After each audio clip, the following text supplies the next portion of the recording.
అమరావతిపై YCP ప్రభుత్వం చేసిన విధ్వంసంపై CM Chandrababu శ్వేతపత్రం విడుదల చేశారు. అమరావతిని చూస్తుంటే చాలా బాధ కలుగుతుందని చంద్రబాబు ఆవేదన వ్యక్తం చేశారు. అమరావతిని ప్రధాన ఆదాయ వనరుగా చేయాలని తాను సంకల్పిస్తే జగన్ మాత్రం విధ్వంసం చేశారంటూ మండిపడ్డారు. అమరావతి రైతుల త్యాగాన్ని ఊరికే పోనివ్వనని, ప్రజా రాజధాని అయిన అమరావతి నిర్మించి తీరుతామని చంద్రబాబు స్పష్టం చేశారు. ప్రజా రాజధాని అమరావతి ఏ ఒక్కరి రాజధాని కాదు, ఏ ఒక్కరి కోసరం కాదు. అందుకే డే 1 ప్రజా రాజధాని పేరు పెట్టాం. ఉపాధి కల్పన, సంపద సృష్టి, పేదరిక నిర్మూలన, 26 జిల్లాల అభివృద్ధికి ఆదాయ వనరు మన అమరావతిగా ఉండాలి. 175 నియోజకవర్గాల యువతకు ఉద్యోగాలు కల్పించే కల్పవల్లి అమరావతిగా ఉండాలి. ప్రతి పంచాయతీ సంక్షేమానికి నిక్షేపం మన ప్రజా రాజధాని. ప్రతి తెలుగు బిడ్డ ప్రపంచంలో ఎక్కడున్నా గర్వపడే విధంగా ఉండాలి. నాది అమరావతిని చెప్పుకునే పరిస్థితి రావాలి. అందుకే డెవలప్ అమరావతి, గ్రో ఏపీ, దానికోసమే ఇప్పుడు ప్రణాళికలు తయారు చేసుకుంటున్నాం. కొత్తగా తయారు చేసేది ఏమీ లేదు. పాతగా తయారు చేసినటువంటి ఏవైతే విజన్ డాక్యుమెంట్ ఉందో, మాస్టర్ ప్లాన్ ఉందో, దాన్ని చేస్తూనే ఇంకా ఏదైనా ఇంప్రూవ్డ్ వర్షన్స్ వస్తాయో కూడా తీసుకొని ముందుకు పోతాం. చరిత్ర తలుచుకుంటే బాధ, చేసిన కష్టం టోటల్గా వృధా అయ్యే పరిస్థితి వచ్చింది. అది చూసినప్పుడు అట్లనే మనస్సు ఏమాత్రం కూడా నిగ్రహం చేసుకోలేని పరిస్థితి వస్తుంది.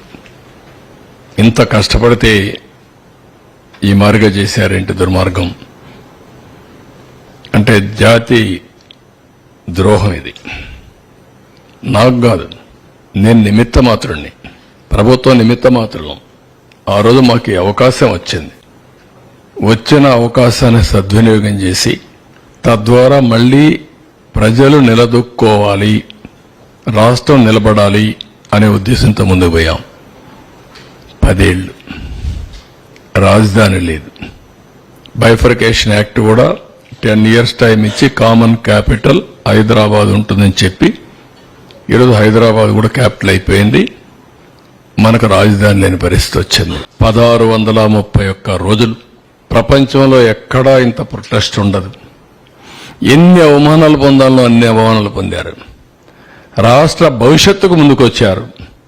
సెంటిమెంట్ వదులుకొని రాష్ట్రం బాగుంటే మేం బాగుంటాం ఉదారంగా ఆ రోజు భూమి ఇచ్చారు. భూమి ఇచ్చిన వాళ్ళు రోడ్డు మీద పడ్డారు. ఎన్ని అవస్థలంటే ఇలాంటి అమ్మాయిలందరినీ, మహిళల్ని ఎంత అవమానం చేయాలంత అవమానం చేశారు. తిరుపతి యాత్రకు వెళితే ఎంత రోడ్డు మీద మట్టిలో గులకరాళ్ళలో కూర్చొని భోజనం చేసే పరిస్థితికి వచ్చారు. పక్కన హాల్స్ కూడా ఇవ్వనీయకుండా చేశారు. ఒక రాజకీయం కాదు, ఊర్లోకి పోతే ఇది చేశారు. కడాన శ్రీకాకుళం వరకు పోవాలని యాత్రకు పోతే మధ్యలోనే దాడులు చేస్తే అక్కడనే వదులుకొని వచ్చే పరిస్థితికి వచ్చారు. ఎక్కడ చూసినా రాళ్లతో వీళ్ళ ఇష్ట ప్రకారం చేశారు. ఇవాళ త్యాగం ఊరికే పోదు. 19 పవర్కు వచ్చాడు. First act was destruction of Praja Vedika. No return orders, no accountability, జవాబుదారీతనం లేదు.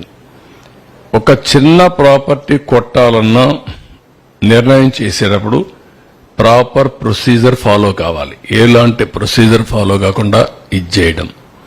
అక్కడి నుంచి 3 రాజధానులు అనౌన్స్ చేయడం, ఆ నుంచి బీసీజీ రిపోర్ట్ ఒకటి తేవడం, జిఎన్ రావు కమిటీ వేయడం, కేబినెట్ సబ్ కమిటీలు వేయడం, ఎన్ని విన్యాసాలు చేయాలనో అన్ని విన్యాసాలు చేసి విధ్వంసానికి ఏం చేయాలని అన్ని చేసే పరిస్థితి. ఈ విధంగా ఉన్నటువంటి ప్రజావేదిక ఈ విధంగా తయారు చేశారు. అది అట్లే ఉంది ఇప్పటికి కూడా.